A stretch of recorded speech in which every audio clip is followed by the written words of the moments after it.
Hello,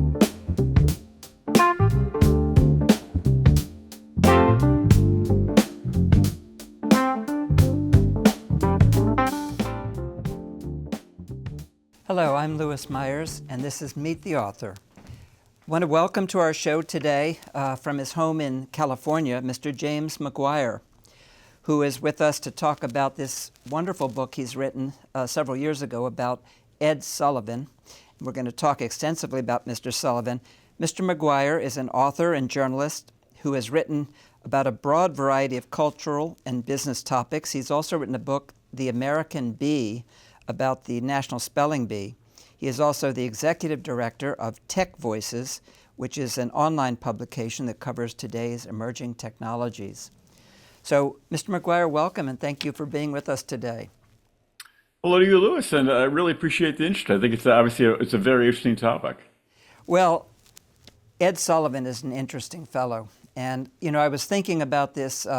He went off the air in 1971 for the most part, his weekly show, and he died 3 years later in 74. So really anyone younger than 50 and realistically anyone younger than 60 would not have had a chance to watch his show, would not perhaps have realized what a tremendous cultural icon he was in America. We now have plenty of YouTube clips which people can watch, and there's also a very wonderful documentary currently out on Netflix. But this book talks about his entire life, and you've done a tremendous amount of research, and I think for that reason it's well worth reading. Anyone who remembers Ed Sullivan or would like to understand what he meant to America. Can I just ask you, what led you to want to put the time and effort in to write such a highly researched book? Yeah, he did lead a really interesting life, and the fascinating thing about him and his show is that, particularly, his show really echoed and reflected American culture in the years that the show ran. The show ran from 1948 to 1971, which is an astoundingly long run for a television show, 23 years. And for most of those years, I mean, television was it. There was no internet, of course. There's no cable TV. There was just 3 television networks, and so the audience he commanded in those years was absolutely vast. And the way he produced the show is that the show always presented the hottest, most topical acts of that particular year. If it was 1952, it was the hottest stuff of 52. If it was 1968, it was the hottest acts of 1968. So the Ed Sullivan Show really is a document of American culture in the 23 years that it ran. And I find American culture and the way it's changed to be really fascinating.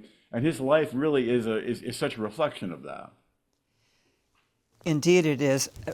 Your book actually goes through his life in a linear way from birth to the end. And I thought we'd talk about some of the events, because not only for his own personal development, but what was happening in the country. Ed Sullivan was born in East Harlem in 1901. East Harlem at that time was primarily Irish and Jewish immigrants, as you write. Not a wealthy area of the city. It was filled with tenements. It was bustling and very, very crowded. He has a twin brother who dies, I think, at around age 2, and then a sister who dies also in childhood. Losing any sibling, but particularly a twin, can be devastating. You write about it briefly. Do you think that influenced him in any way, a significant way? I really do. I mean, it's not something that was very well known about him, but the fact that his twin brother died, I think it sort of haunted him throughout his life, and he never really forgot about it. And in his own mind, it's almost like he took on the energy of his long gone twin brother. And he was a very energetic guy. He never stopped hustling, working. Sometimes he'd have 2 or even 3 jobs. He was a newspaper columnist. He was a vaudeville producer. He had a radio show. And in his mind, it's like, I somehow have the energy and the spirit of my long gone brother. Kind of odd, but it drove him throughout his life. His mother decides, after losing these 2 young children, that the tenements of East Harlem is not a very healthy place, and indeed it wasn't, from a medical standpoint or public health standpoint. So she moves the family, she and her husband moved the family to Port Chester, which is in Westchester County, certainly more rural, possibly beginning of suburbia.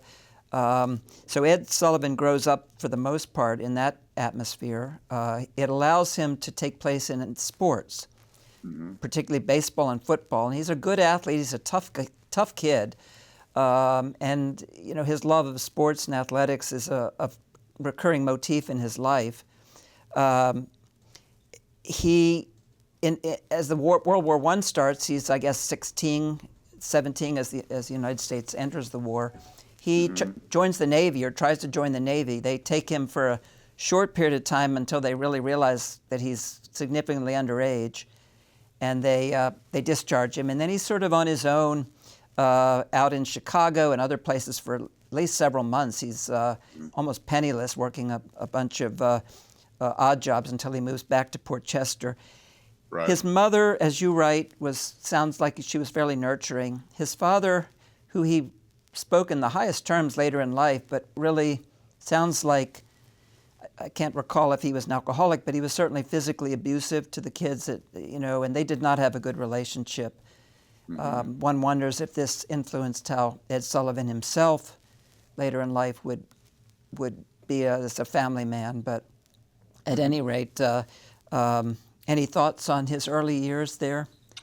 Yeah, I mean, I think it was, of course, very good for him to move from the tenements of Harlem to Port Chester, no doubt about that. And as you say, he was fascinated with sports. I mean, he lived for sports, baseball, football, boxing. He loved boxing. And the interesting thing about the sports and his passion for sports is that his interest in sports really drove him into journalism, because he wasn't going to be a professional athlete. But being a sports reporter enabled him to stay in the sports world. And it was slow going for him as a reporter. He wasn't necessarily a natural writer or reporter, but he loved sports so much. He really brought so much passion to that made a big difference. And moving to New York City, he bounced around for a few years. He ended up in New York City, and the fact that he was so passionate about sports enabled him to get to be a sports writer, and that ended up finally, later on being his entree in the show business through a very roundabout route we can get to. But, it's really, if you think about New York City in the 1920s, there were many, many newspapers. I mean, you could fall off a bus and get a newspaper job in those days. There's so many newspapers. And so he would have one sports writing job. It might work out, it might not. He could get another sports writing job. So he spent years writing about sports and being a sports reporter. And that ended up being really influential to his later career. It's 1920s, incredible energy, incredible hustle. This guy was everywhere. He Right. just was certainly an ambitious young man who was desperate to move forward. He eventually goes from sports to writing about Broadway and about which also was in its heyday, or Right. in the 20s and 30s, in the 20s. And was that a natural transition for him to move into writing about Broadway and culture? It really was not originally a natural transition at all, because he was not schooled in theater, and so he wrote a couple of reviews that got laughed at in terms of his lack of knowledge about traditional theater. But there's also a lot of Broadway shows that were broader, and he was not to be deterred. So he wrote about theater, and really he ended up becoming a gossip columnist in essence. He wrote about many cultural aspects, but then he became what we think of today as a gossip columnist. He would write about people in clubs, athletes, people hanging out, news tidbits. He ended up forming really a rivalry with another very famous columnist named Walter Winchell. Walter was far more famous than Ed, in many ways more polished than Ed. The two of them, had an intense rivalry and they sort of hated each other. I think Sullivan was deeply envious of Walter Winchell's success. But the nice thing about Ed, or the interesting thing about Ed, is that he was very ambitious. He wanted to be in the public eye. He was not a performer. He was not the kind, he had no other skills, as an athlete, performer, or whatever, that to be a celebrity, but he wanted to be a celebrity. And so being a gossip columnist was a way to be in the public eye without really having, performer skills. And he brought enormous energy to it. He worked nonstop. He was he lived in the nightclubs. He had all sorts of people who fed him tips about what was going on. So, and it was he worked for a notorious newspaper called the Evening Graphic. And the Evening Graphic was sort of a cheap low end tabloid. They would print anything. They would make up some stories. They would fabricate graphics. So he had a lot of free reign to write, very opinionated stuff, and he loved the attention, so he loved to be very open about his opinion. He he also meets during this mid 1920s Sybil Bauer, who was a national swimming champion. They actually, Right. I believe, got engaged. Were going to be married. She died tragically of cancer at a young age. And then later he will meet Sylvia Weinstein after he goes through a fairly protracted mourning period. He meets Sylvia Weinstein. This is interesting because I believe, was an Irish Catholic kid. Sylvia Weinstein is a Jewish woman. Neither family were terribly thrilled about this relationship, but it says something certainly about Ed Sullivan, that he would not back down from family and presumably friends not being terribly enthralled with this relationship. And they were married for 40-some years. Sounds like a very devoted marriage. And she was every bit as energetic as him, it sounds like, or nearly so. Well, indeed, and Sylvia really was the love of his life. She was very supportive of him, and he struggled with the romance early on because he was Irish Catholic and she was Jewish, and in the 1920s that was really a big deal for them to be dating. It was controversial, and as you say, both families were resistant to it. One of the big effects that had on him is that when his television show came around, he was really a huge believer in diversity and not discriminating people based on their background. And one of the driving factors of that was that he himself was, an Irish Catholic married to a Jewish person, and he thought, we need to break down these false ethnic divisions, and that was a founding belief of his television show, and one of the reasons he had many performers of different ethnicities on his show in say the 1950s in America, when that was not a usual thing to be doing. The other nice thing about Sylvia is that she was extremely supportive of him and the show, and he would call her every night after the show, in the 50s and 60s, and say, how do you think it went? And she would, oh, Ed, it was great. She was always, she knew that he wanted reassurance because he was always a very nervous person being on stage, and she would say, Ed, it went great. She was always very supportive of him. So I mean, Sylvia was in many ways his rock. And their lifestyle that they formed fairly early on, and I think continued throughout their lives, was interesting. They had one child, I believe it's Betty, was their Correct. daughter. Yep. They didn't spend a lot of time at home. And Ed, of course, became known as bringing families together later, and we'll talk about that, but with his show. But he and his wife were out every night, practically, as you write, until 2 in the morning. They were at the restaurants, the Stork Club, the nightclubs, which was part of his business, but obviously not. A lot of it was pleasure. And I suppose they left Betty at home with a nanny, especially as his income grew. He was able to afford this. They lived their entire adult lives in the Delmonico Hotel, so they really lived Right. out of a hotel room. Right? It's a sort of a interesting lifestyle. Yeah, I mean, I think it's a fascinating contradiction of his life, in that his show was a very wholesome show. I mean, he was seen as the guardian of the American living room, and very wholesome, and something for the show had something for the whole family, mom and dad, the kids.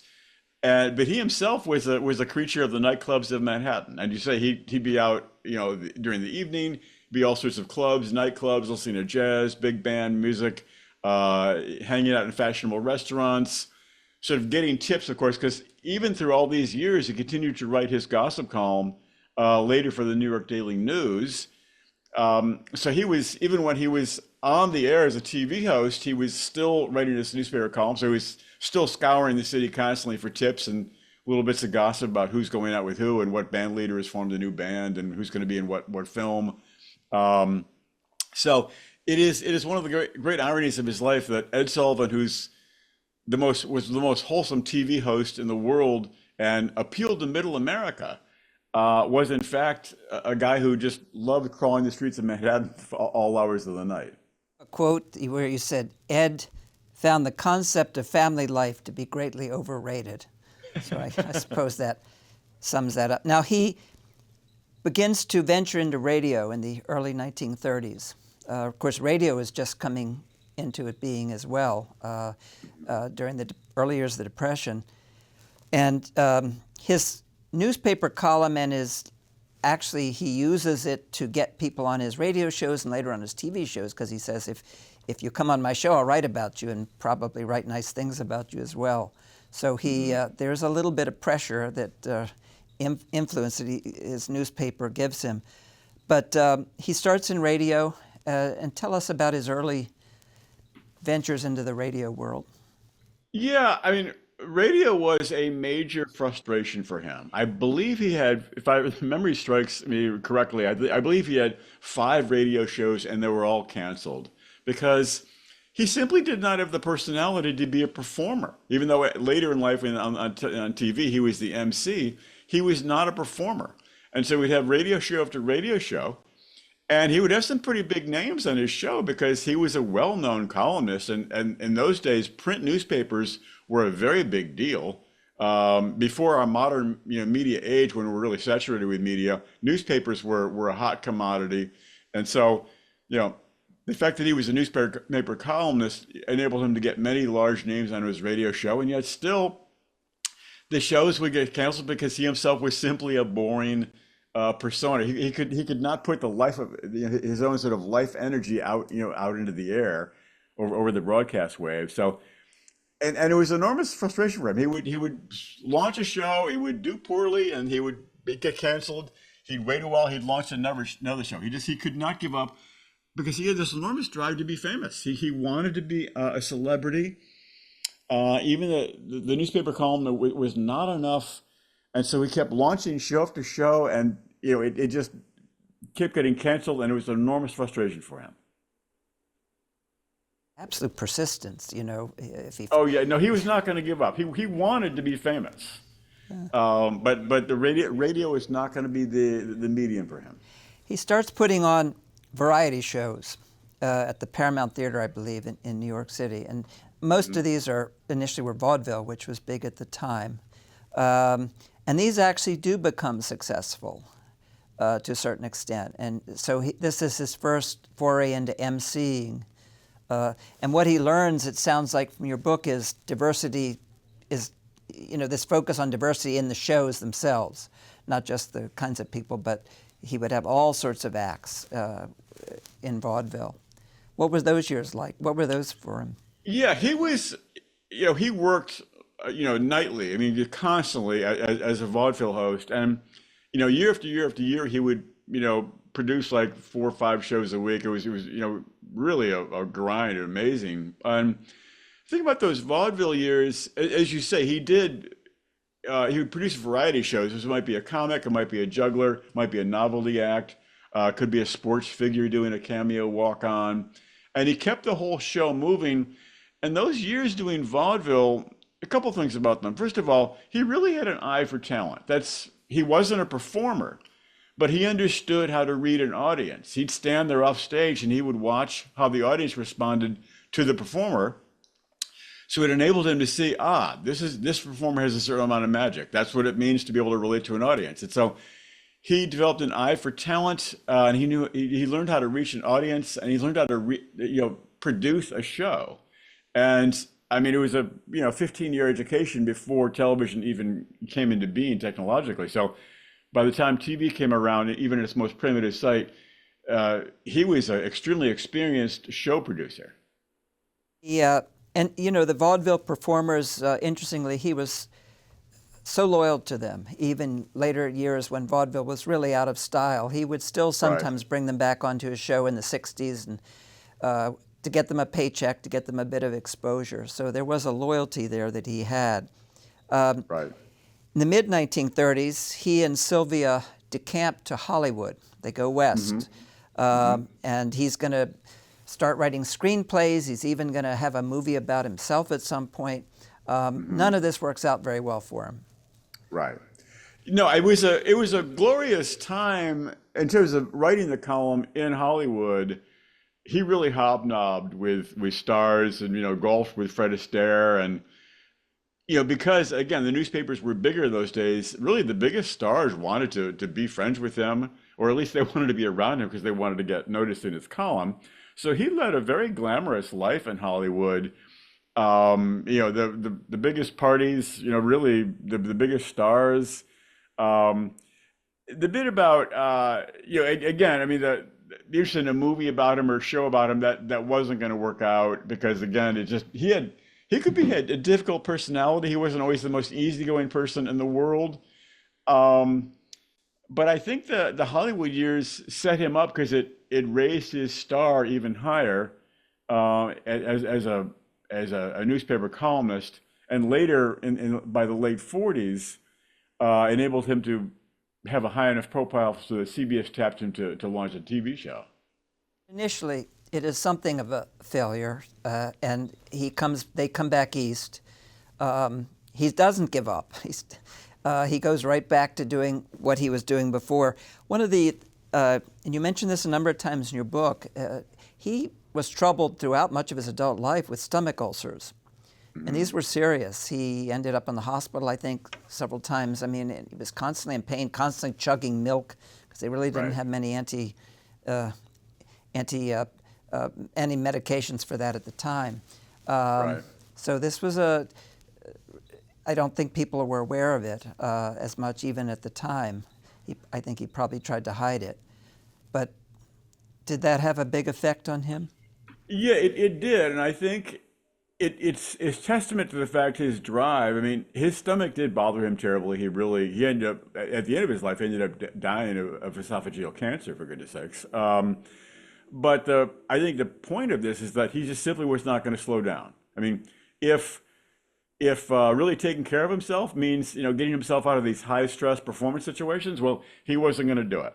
He was going to drive himself beyond, regardless of whether it was healthy or not. He was going to do it. He wanted to be on stage. He wanted to be in the public eye. He had enormous, overwhelming drive for that. And so if that meant, running himself ragged and it wasn't even healthy and his stomach was bothering him, so be it. He was going to do it. And I think the stomach ulcer was about stress. I mean, it was a nonstop work ethic. And being on stage, he was an MC even for the vaudeville shows, which, I mean, that was extremely nervous for him. Right. And of course, so his lifestyle was a high stress lifestyle. And he smoked like a chimney, the proverbial chimney, and he drank every night at the clubs. So maybe not to excess, but he drank. So yeah, definitely. And that was he was a man's man. Which is that in that day entitled, it meant smoking and of course knocking back a few drinks every night. Yeah. During the war years, now he's too old to serve, but he does do extensive charity fundraising, raises a lot of money with various shows he puts on, probably earns a lot of goodwill in the process. Right. 1948 really sees the beginning onset of television. You write about that in your book. It was obviously small TVs, black and white, really poor reception. Relatively few people in the country initially had televisions. They were expensive. But he does start with a show, I believe, called Toast of the Town, which is, again, a variety show. Right. He's stacked up against some big names. Milton Berle, in particular, was an early huge star. Tough to compete against him. But it sets the stage because over the years now, as Ed Sullivan becomes more popular and more confident with his show, other shows, in particular NBC, will try and throw everything they can at him to try and bump him off the Sunday evening pedestal. Right. A show called The Comedy Hour, which was hosted by Steve Allen, was popular for a while. But Yep. one of the interesting things you write about frequently is Ed Sullivan just lives by his Nielsen's. He watches them religiously, as a Yes. politician would watch polls, I suppose. And Yep. for him, it's just a massive competition, and realistically so. He has to get sponsorship to keep his show in the television. And at one point, I believe he has Ford Auto Yep. Company as a major sponsor. But at one Right. point, they say, we will continue to sponsor the show with or without Ed Sullivan. Right. Well, and I guess the thing is the show, as you say, debuted in 1948, and the critical response was horrendous. I mean, the critics, they absolutely hated them. I guess one critic wrote, one of the things I wonder about television is why is Ed Sullivan on it? I mean, so the critics absolutely roasted him. But the show was popular with the people. And one of the interesting things about the show in those days is that was actually live television. We almost never see live TV these days unless it's a sports program, but any kind of a TV show is always, recorded, and we see it later, typically edited. There's numerous takes. He was actually doing live television. Even the variety shows we see today are taped. So this was completely live. It was so primitive that they would tape the show in New York City, but they wanted to send it across the country, like say to Chicago or Los Angeles, at which point someone would need to actually film a TV playing back the show, or while the show played, someone would film it, and they would mail those films across the country to like Chicago or Los Angeles, and people would say, how did the show go? It wasn't so much how the performance went, it was like, could you actually see the show itself, because it was so primitive. But I guess the critics really lambasted him, and as you say, the Colgate Comedy Hour, they had an enormous budget, and it was NBC, and they said we're going to try to knock Sullivan out of first place, and they did everything. They hired Abbott and Costello, which is a really big name act at the time. They really threw everything at it, and in a sense, it was the greatest performance of Sullivan's life, in that he just outproduced them. He brought on all these wonderful acts. He kept it moving. And he had a knack, basically based from his vaudeville years, of how to read an audience. He would, of course, watch the Nielsen's every single week to see what was big and what was not big. But he had a sense of the American living room, what was going to make them happy. And he was also willing to work harder. Like when the Colgate Comedy Hour would go on break during the summer, he would keep on producing fresh shows. And finally, as much as the Colgate Comedy Hour threw these big budget names at him, he ended up triumphing in the ratings against NBC, and it was a huge triumph. And even though some of the sponsors said, "Well, we like the show, but we don't like this guy hosting it," just because of the ratings alone, he triumphed, and so he was able to keep the show into the 1950s. He really was a micromanager too. You write about the show of course, was live, but they would have a full dress rehearsal Right. of all the acts, and he would be Right. changing. He would tell comedians which jokes to take out. He would be shifting the alignment of the show right up to the last minute, so the techies had to keep changing things in the background. He probably drove people crazy, and yet somehow it worked. He had, as you say, that feel for what will work in terms of an audience. Yeah, and it's because it was live, there's always an element of chaos. He had an hour to fill, and he would move. There would be a dress rehearsal, which thank goodness for that, because I think the show would have fallen apart without that in the afternoon. And then it was live at night, and the show would get to like say minute 36, and maybe it's running a little long, and he would go to the comedian's dressing room and go, "Okay, look, I know you've got five minutes. You're gonna have to cut it to 4 minutes, like right now. You're gonna go on the air live for a national audience in about 10 minutes. You need to cut your 1 minute from your act." And that was, very nerve-wracking for comedians and many other performers who suddenly had to compress or expand their act 10 minutes before they're going to go live on national television. So it was quite a juggling act to get to that hour mark, not go over and not go under. And he ruled the show with an iron fist. I mean, But you're right. He would edit the comedians. He would talk to the musicians. Play this number. Don't play that number. Speed this up. We're going to move the circus act along. He ran the show as if he was a performance, even though I think the audience saw him. They saw him as an MC.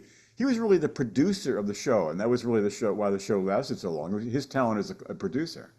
The people he liked were on many, many times, and you cite them in the book as you go through each year. If someone crossed him, they never came on the show again, usually. So Ed did know how to hold grudges. Bo Diddley, for example, 1955, you write about that performance. What happened for Bo Diddley? Well, Bo Diddley, if I remember correctly, played a song that Sullivan was not expecting, and the idea when someone did something that Sullivan didn't tell them to do on the show, he was extremely upset, and he would become furious. Whether it was a comic who said a line that he felt wasn't appropriate for an audience, whether it's a musician who didn't play the song that he was supposed to play, or maybe went on too long. It's like it's Ed's show, it's his way or the highway, and he would become enraged, and they would like not be able. They would talk to their agent and say that individual's never going to be in my show again.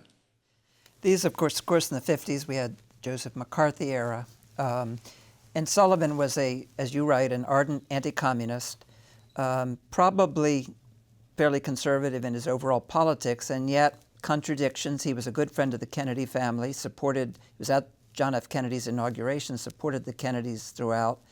Right.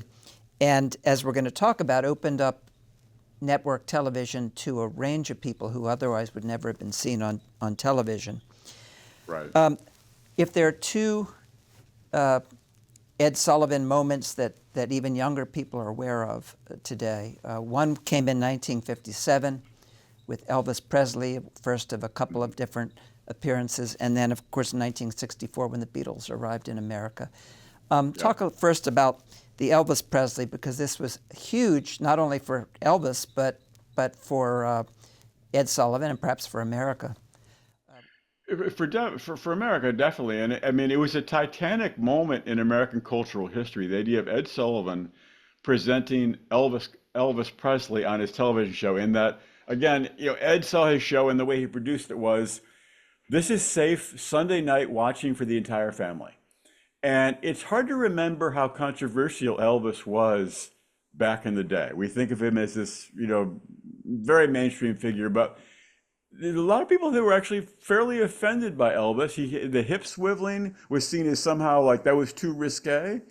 And so Ed was kind of torn. He wanted the enormous ratings that he would get from having someone like Elvis Presley on, who was just getting to be big as Ed had him on. On the other hand, he didn't want to upset his audience. And so, I mean, the entire America practically held its breath as Elvis Presley was going to appear. And then it was the big night, got amazing ratings like that hardly been topped for years and years after that. And there was a backlash. There was a certain amount of people who were very upset, like at Mr. Sullivan. We want you to put really clean-cut, wholesome entertainment on. What are you doing with Elvis Presley? It was such a ratings success, though, that Ed wanted to have him on again. But for this second time, he instructed the camera person to just shoot Elvis Presley from the waist up, so we missed those famous swiveling hips. So we found a way to kind of censor Elvis Presley.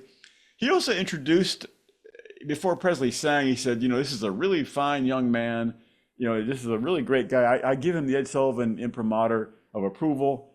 So he did his best to kind of like smooth over the edges for Elvis Presley, but huge moment culturally to present this, basically the birth of rock and roll to America.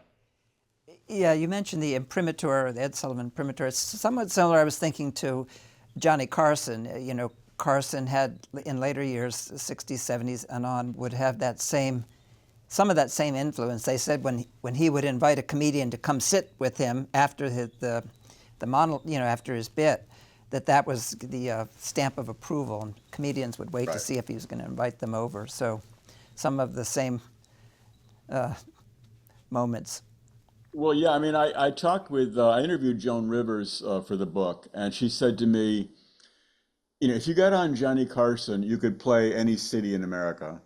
if you got an Ed Sullivan, you could play anywhere in America, whether it's a city, a small town, suburbs, any place. Like if you Sullivan was like the stamp of approval for America. Yeah, it was huge. Now, there were some hard behind-the-scenes negotiations for Elvis's second appearance, I believe, with Colonel Tom Parker, I believe was his name, Elvis's Right. manager, and I'll put Colonel in quotes. Um, Right. but that was Ed Sullivan being a hard-nosed bargainer as well.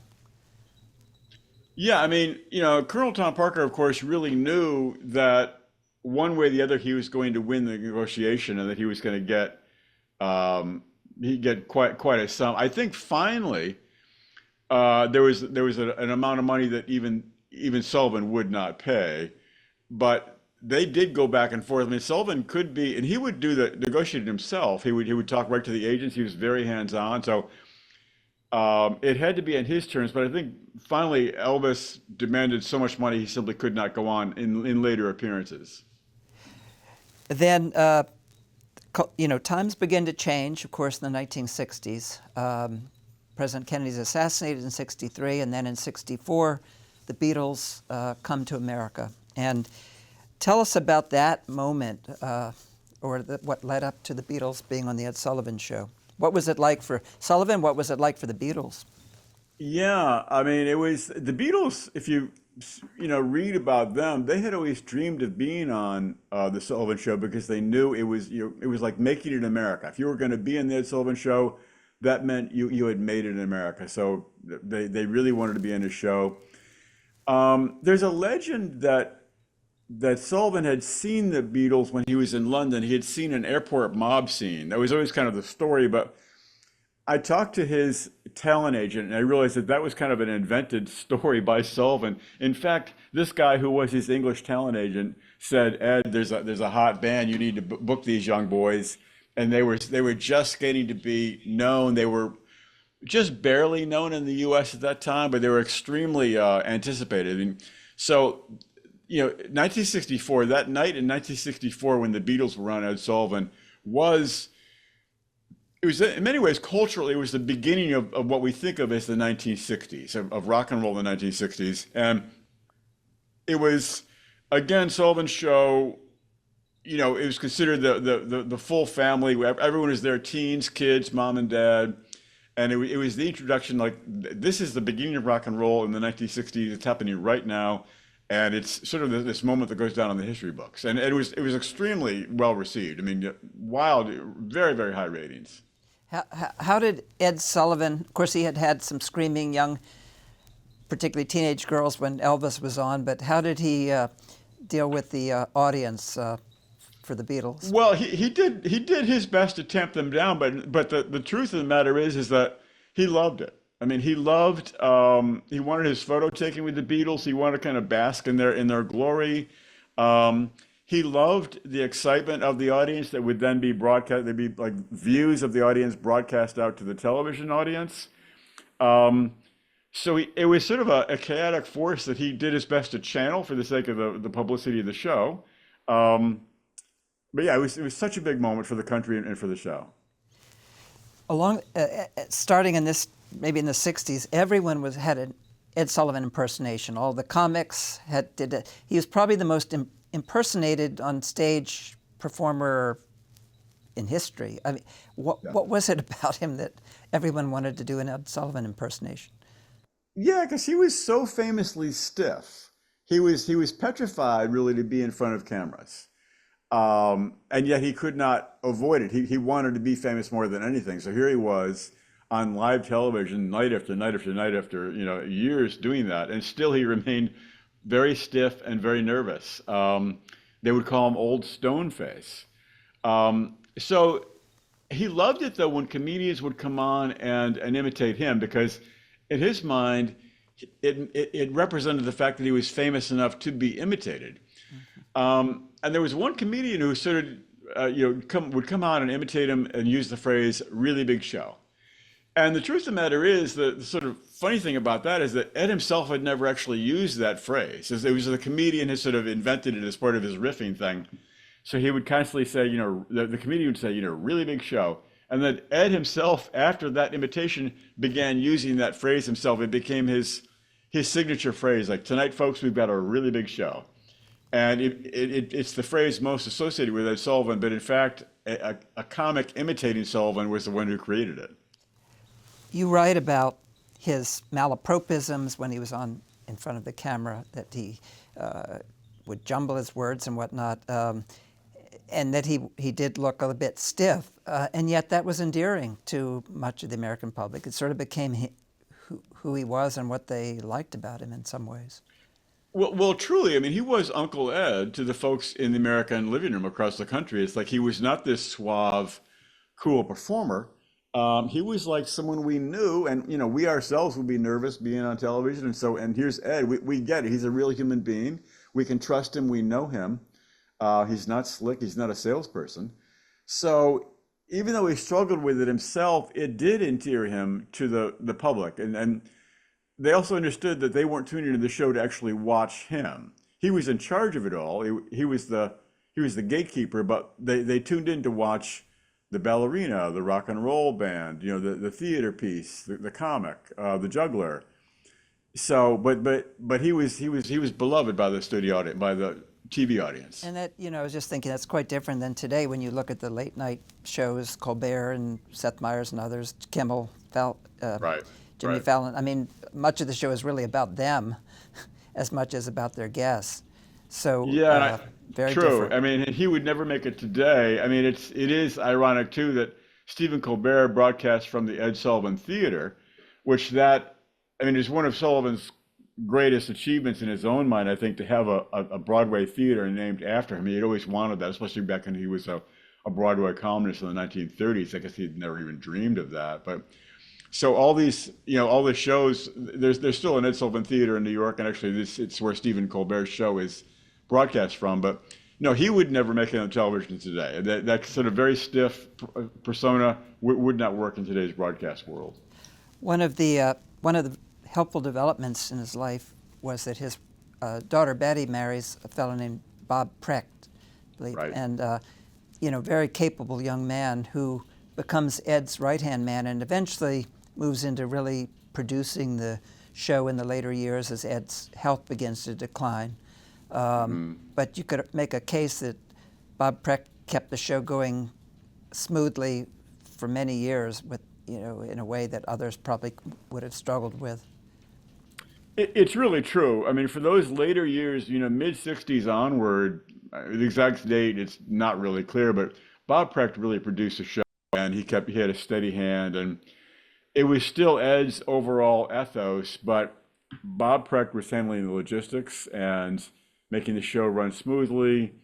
And I think it was kind of a stroke of luck on Sullivan's part that his daughter married this man who has so much talent at doing this. And I mean, Bob Precht became the Ed Sullivan behind the Ed Sullivan for a lot of those years, especially in the very later years into the 1970s, the show's last few years. Sullivan's health began to fail. He ran into what was sometimes referred to as something resembling dementia or maybe some sort of a mental confusion. It's never officially diagnosed. And he just, the energy finally, after year after year after year of nonstop work, the energy began to flag. But fortunately, Bob Precht was there to keep the show going. In the 1960s especially, and even part of the 50s, we touched on this at the beginning of the show, Ed Sullivan opened up the networks to performers that never had had a chance to be on national TV, particularly people of color. If you watch the Netflix documentary, you see the Supremes, he was quite fond of, the Temptations, Gladys Knight and the Pips. James Brown comes on, the father of soul, Right. comes on the Ed Sullivan Show. So the times indeed they were changing, but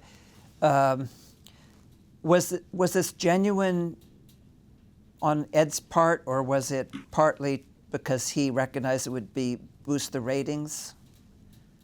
Oh, it was very genuine on his part. He believed in it wholeheartedly. In the face of what was a very segregated America, he believed in bringing on people of color. Nat King Cole in the 1950s. some of the sponsors complained. He wasn't going to be worried about that. He believed in having the best acts on, regardless of the color of their skin. And it was a testament to him. There was a real largeness in him. He was fortunately ahead of his time, and I think of a certain moment where Nat King Cole performed in the 1950s, and there were a couple of dancers with him who happened to be white women. At that time, like a white woman dancing on stage with a black singer would have been very risque, to say the least. But he was going to do it. He was going to overrule what at the time was some problematic prejudices in America, and he believed in having people of color on the show. And there was a real risk for his show in the sense that there were Southern TV stations that were threatening to take his show off the air, but he continued anyway. No, I think he believed it really in his heart, as dedicated he was to the show, and regardless of whatever threats there were to the sponsorship, I think he's something he really believed in that, and that was for all sorts of reasons. One of which, he had been a creature of New York City all those years, so he had been in a more integrated environment than perhaps some of his TV audience members were. He had lived in the Manhattan nightclubs of the 30s and 40s, and he had met many black musicians and black performers, black comics, black vaudeville musicians. So he was a more cosmopolitan person than his TV audience by a long shot. And in many ways, you can make a case that he moved our culture forward, given his vast popularity. The popularity does begin to wane in the later years, as his own health did.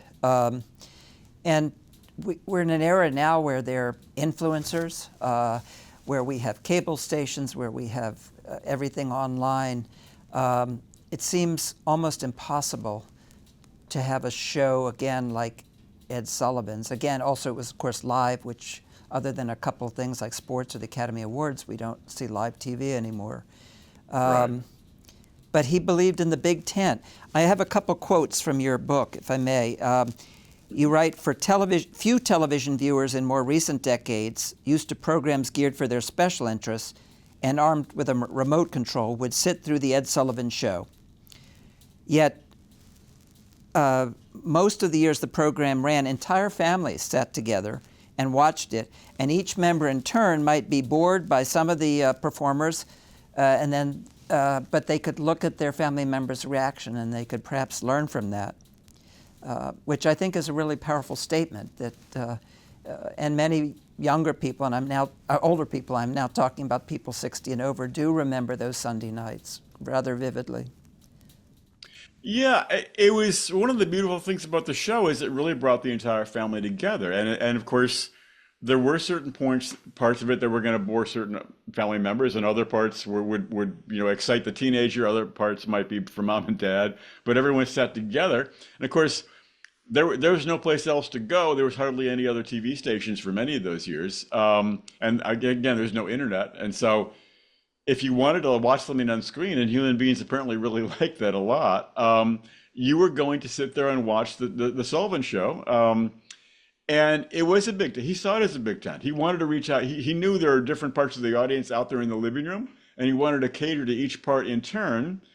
The problem became, as the 1960s became more and more strident and the rock bands became, wilder, it became harder and harder to put together a show that did entertain the entire audience.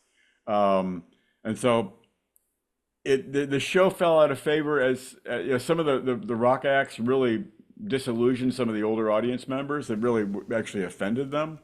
And the media landscape began to open up a little bit, and so it was harder to put on a big tent variety show as we moved into the 1970s. You write, and I'll quote one more quote, I definitely think Ed Sullivan had a sense of ministering to his audience.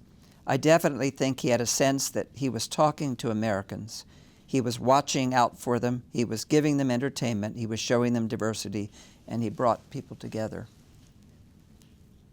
He was one of them, actually. I mean, he was not Cary Grant. He was not a movie star. He was actually, he loved sports. He was a man of the people. He had a sense of what people really liked. He would take a cab across town, he would talk with the cabbie. Did you like the show? Did you see the show? He wanted to ask his audience was every man, every person. And so his sort of larger sense of the audience, his all-inclusive sense of the audience meant that he wanted to be of them, and he wanted to entertain them. The end of his life is rather sad.